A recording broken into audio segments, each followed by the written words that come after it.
खबर पर नजर में आपका स्वागत है। आज हर कोई आने वाले बजट पर बात कर रहा है, लेकिन हम जाने वाले बजट की बात करेंगे। आप सोच रहे होंगे कि ये जाने वाला बजट क्या है। जैसे आने वाले साल के साथ पुराना साल चला जाता है, इसी तरह आने वाले बजट के साथ पुराना बजट भी चला जाता है। तो आज हम उस बजट को याद करेंगे जो आज जाने वाला है और उसके बाद एक नया बजट आने वाला है।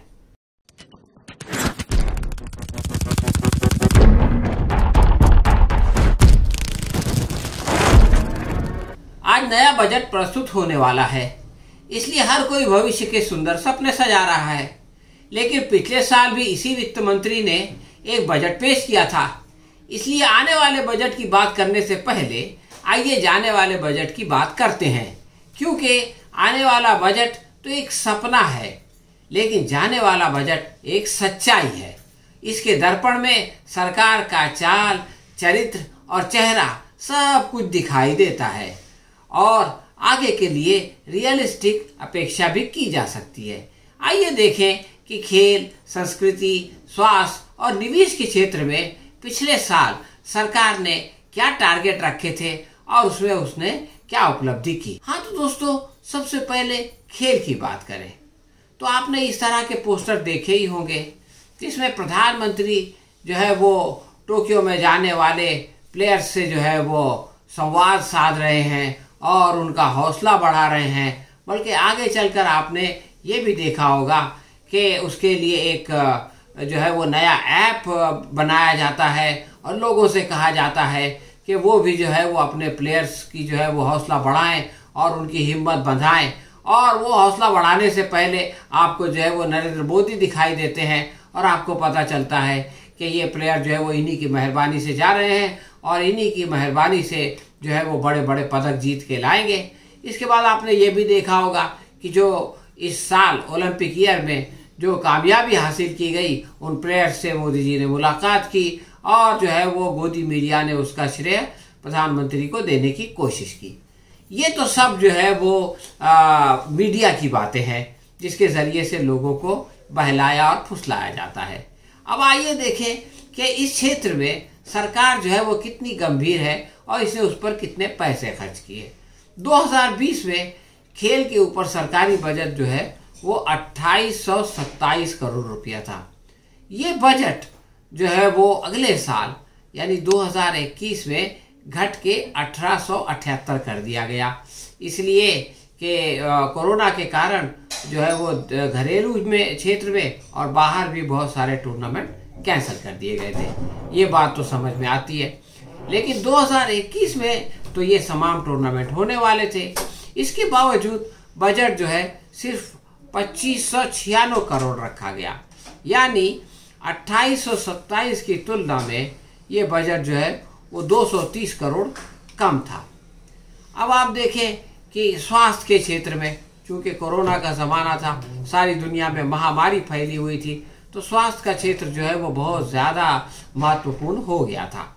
प्रधानमंत्री ने ये घोषणा भी की कि भारत जो है फार्मेसी ऑफ द वर्ल्ड बन करके उभरा है और सारी दुनिया को हम जो है वो यहाँ से दवाइयाँ बनाकर निर्यात कर रहे हैं और इसके R&D पर बहुत सारा खर्च कर रहे हैं। इसी तरह प्रधानमंत्री का ये पोस्टर भी आपने देखा होगा, जिसमें उन्होंने जो है वो जो फार्मेसी इंडस्ट्री है उसकी जो है वो बहुत तारीफ की और ये कहा कि उसमें 18% ग्रोथ हुआ है और ग्रोथ की संभावना है और ग्रोथ हुआ है वगैरह वगैरह, और इस तरह से उसका श्रेय भी प्रधानमंत्री ने लेने की कोशिश की।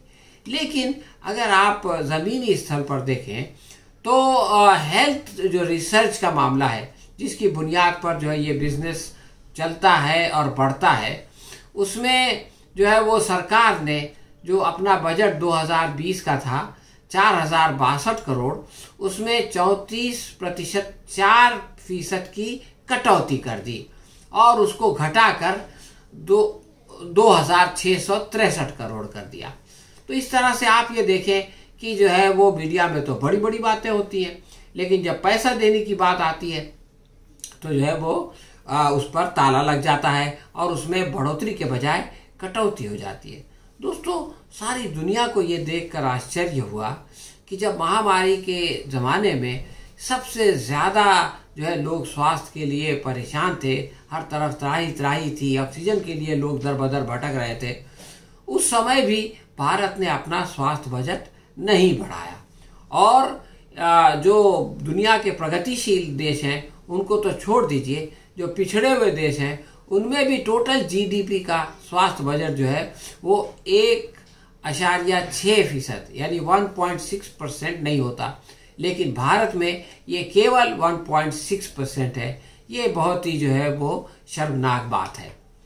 अब आप देखें कि सांस्कृतिक क्षेत्र में क्या हुआ। सांस्कृतिक क्षेत्र में जो है वो सोमनाथ मंदिर को सजाने के लिए मोदी जी ने कुछ पैसे दिए तो उसका बड़ा प्रचार प्रसार हुआ।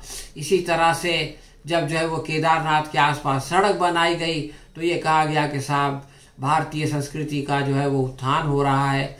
काशी विश्वनाथ का जो कॉरिडोर है उस पर तो 3 दिन का जो है वो हंगामा हुआ और मोदी जी वहाँ गए, उन्होंने डुबकी लगाई, वहाँ पे अपने सारे चीफ मिनिस्टर्स को बुलाया और एक तरह का बड़ी मीटिंग की और बहुत कुछ ड्रामा हुआ। इसी तरह से राम मंदिर का जो मामला है उसमें भी मोदी जी ने बड़ा श्रेय लिया और जो है वो मंदिर जिसका कि पहले से शिलान्यास हो चुका था उसका फिर से शिलान्यास कर दिया। तो इससे ये जो है वो मैसेज देने की कोशिश की गई कि जो है मोदी जी के सत्ता में आने से सनातन सभ्यता का गौरव जो है वो दोबारा स्थापित हो रहा है। और आपने देखा होगा कि कभी ये खबर आ जाती थी कि 100 साल पहले जो है जो मूर्ति चुराई गई थी वो जो है वो वापस ले आए हैं। 42 साल पहले जो है वो भारत का जो है वो राम लक्ष्मण और सीता की जो मूर्ति लंदन चली गई थी उसको भी मोदी वापस ले आए हैं। और 1980 में जो बिहार में चोरी हुई थी और जो मूर्ति चली गई थी उसको भी वो ले आए हैं। और इस तरह से खोई हुई विरासत को जो है वो मोदी जी बहुत ज़्यादा उस पर ध्यान दे रहे हैं। लेकिन आप सांस्कृतिक मंत्रालय का बजट देखें। सांस्कृतिक मंत्रालय का बजट जो है वो पहले 461 करोड़ था, लेकिन पिछले साल उसको घटाकर 2688 करोड़ कर दिया गया। यानी इसको जो है उसमें बड़ी कटौती की गई। तो एक तरफ तो मीडिया में जो है वो सांस्कृतिक विरासत की बड़ी बड़ी बातें होती है, लेकिन उस पर भी जो है वो पैसा खर्चा करने से जो है सरकार कतराती है। लेकिन ये तो सिर्फ जो है वो दूसरी सरकारी जो ऐतिहासिक बिल्डिंग्स है उनके रख रखाव में उसकी वजह से नुकसान होता है। वो सेंट्रल विस्टा जिसमें प्रधानमंत्री आवास बन रहा है, जिसमें वो रहने वाले हैं, उनका महल बन रहा है, उसके लिए सरकार के पास पैसे की कोई कमी नहीं है। बल्कि कोरोना के ज़माने में भी जबकि दूसरी जगह का जो है वो कंस्ट्रक्शन रुक गया था, इस काम को जारी रखा गया, इसलिए कि ये जो है वो जीवन मरण से बड़ा प्रश्न है। इसी तरह से आपने पोस्टर देखे होंगे मिशन पोषण के जो है उसके तहत, वो तो पहला पोषण ही फेल हो गया था, लेकिन फिर उसको वो किया गया और ये कहा गया कि इसकी वजह से जो है वो देश रोशन होगा। और फिर मोदी जी की ये तस्वीर भी आपने देखी होगी कि जिसमें वो एक चम्मच से किसी बच्चे को खिला रहे हैं और ये कह रहे हैं कि भाई जो है वो मिशन पोषण को शक्ति निर्माण करने के लिए बच्चों को मुफ्त में भोजन दिया जाएगा। हालांकि ये बात जो है वो बरसों से चली आ रही है, कोई नई बात नहीं है, लेकिन मंत्री जी इसका ऐलान करके जो है वो उसका श्रेय लेने की कोशिश कर रहे हैं। लेकिन आप इस क्षेत्र में भी देखें तो सरकार ने ये किया कि बजट को 3700 करोड़ से घटाकर 2700 करोड़ कर दिया, यानी 27% की कटौती कर दी। मीडिया में जो है ये बताया जा रहा है कि ये जो है वो काम बढ़ रहा है, लेकिन सच्चाई ये है कि उस पर पैसे कम खर्च हो रहे हैं। और अगर किसी काम पर पैसे कम खर्च होंगे तो डेफिनेटली वो काम कम होगा। ये कॉमन सेंस की बात है, ये कोई रॉकेट साइंस नहीं है। अब आप देखें कि हर साल जो है वो बजट बनता है। इस साल भी सीतारमण बजट पेश करेगी और वो बजट जो है वो खसारे का बजट होगा। तो सरकार जो है वो खसारे को पूरा करने के लिए क्या करती है कि जो सरकारी संपत्ति है उसको जो है वो सरकारी कंपनियों को बेचने का काम करती है। 1991-92 से 1995-96 तक जो है वो कांग्रेस की सरकार थी, नरसिम्हा राव की सरकार। उस जमाने में 9,962 करोड़ रुपए का निवेश हुआ, यानी इतनी जो है वो सरकारी संपत्ति बेची गई। उसके बाद यूनाइटेड फ्रंट की सरकार आई 2 साल के लिए, 96, 97 और 97, 98, 1.5 साल के लिए, उसमें उन्होंने उसको थोड़ा सा बढ़ा दिया और वो जो है 1290 करोड़ रुपए की सरकारी संपत्ति को बेचा गया। उसके बाद जो है वो अटल जी की सरकार आई। तो अटल जी ने चूंकि 6 साल राज किया, इसलिए उसको जो है वो 3 गुना बढ़ा दिया, यानी 3 गुना नहीं बल्कि 30 गुना, 1290 से लेकर के 33,656 करोड़ का निवेश कर दिया बीजेपी ने। यानी अटल जी के ज़माने में भी बहुत जोश व खरोश था सरकारी संपत्ति को बेचने का। उसके बाद दोबारा यूपीए की सरकार आ गई, कांग्रेस की सरकार, उसने 10 साल राज किया और उसने भी जितना अटल जी ने जो है वो 6 साल में किया था उसके 3 गुना ज़्यादा निवेश कर दिया मनमोहन सिंह की सरकार ने और संपत्ति को बेच दिया। उसके बाद 2014-2015 में मोदी सरकार आ गई, भाजपा की सरकार। उसने तो पहले ही 1 साल में जो है वो कांग्रेस के 10 साल का रिकॉर्ड तोड़ दिया, यानी रिकॉर्ड नहीं तोड़ा बल्कि उससे 3 गुना ज्यादा जो है वो संपत्ति सरकार की बेच दी। इसकी वजह से ये लोग बहुत उत्साहित हो गए और इनको ये लगा कि हम जो है वो ये सरकारी संपत्ति बेच बेच के पैसा सरकारी खजाने में लाएंगे और जो है उससे बहुत कुछ देश का विकास होगा। लेकिन आप ये देखें कि 2014-2015 में जो रकम जुटाई गई थी 24,000 करोड़ की, वो 15-16 में थोड़ी सी घट गई। वो जो है वो 23,900, कोई ज़्यादा फर्क नहीं है, उतनी हुई।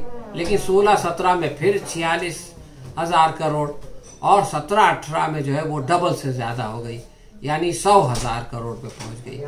18-19 में वो थोड़ी सी घटी और तकरीबन 85,000 करोड़।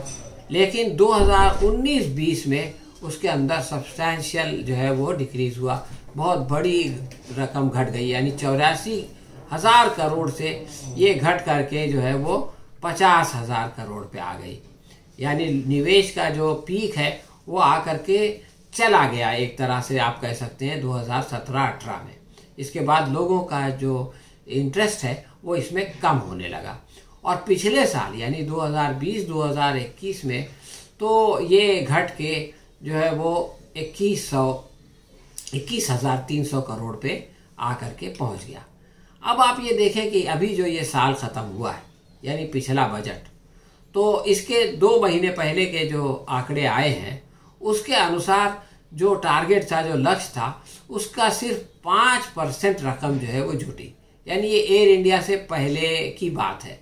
अब एयर इंडिया से उसमें कुछ बढ़ गया होगा, यानी 1,75,000 करोड़ का जो है वो टारगेट सरकार ने रखा था। वो BPCL और LIC वगैरह को भी बेचना चाहती थी, लेकिन उसमें उसको सफलता नहीं मिली और अब लोग जो है वो इन उस चीज़ों में पैसे लगा नहीं रहे हैं।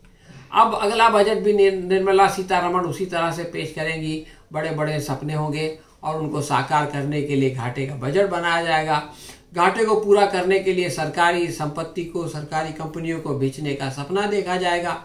लेकिन अगर सरकारी निवेश नहीं हुआ, सरकारी कंपनियों में निवेश नहीं हुआ, यानी इसके खरीदार नहीं आए, तो ये सारे सपने भी जो है वो पिछले साल की तरह टूट करके बिखर जाएंगे। तो दोस्तों, ये जो है वो पुराने बजट, जो बजट अभी जा रहा है उसके बारे में एक डिस्कशन था, उसके बारे में जो है वो एक बातचीत थी। हम इस नए बजट के बारे में आपसे फिर कभी बात करेंगे और उस वक्त तक के लिए हमें इजाज़त दीजिए। हम बहुत जल्द किसी नई समीक्षा के साथ आपकी सेवा में फिर हाजिर होंगे। धन्यवाद।